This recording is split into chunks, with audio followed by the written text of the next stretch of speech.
Good morning guys. Nandito na naman tayo. Gagawa tayo ng aking ulam ngayong tanghali. Ang ulam ko guys ay ginisang munggo. Tapos nagprito ako ng isda. Hindi ko na siya pinakita sa inyo. Basta pinakaluan ko yung munggo. Hiwa ko sibuyas, si bawang. Tapos yung mangga.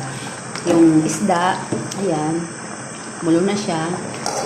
Siyempre, kumuha ako sa aking hardin. Diba? Yan ang sinasabi ko.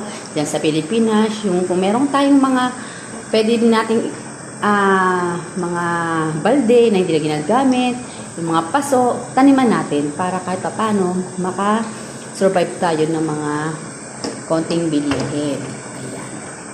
Kasi dito sa abroad, minsan kasi walang ganyan dito. Lalo na sa grocery. Ayan na po. Mag-comment lang po kayo guys sa aking comment section. Masaya po ba kayo sa darating na Pasko? Wow. Buti pa kayo, may Pasko. Kami walang Pasko. Tuloy ang trabaho. At sa Pilipinas, tuloy din ang kurakot nila. Sobra. Hindi pa sila kakaayos dyan. Maawa sila sa ibang lugar. Ang dami pang hindi natutulungan at wala pang Ilagay na natin kung guys ang alokbati. Ayan.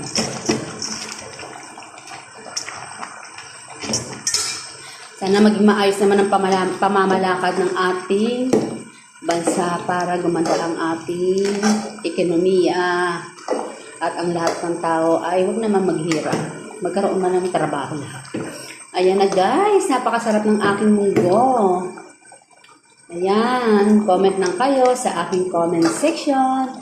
Please share and follow for more Adele and Kirorusan channel. Thank you for watching. Bye!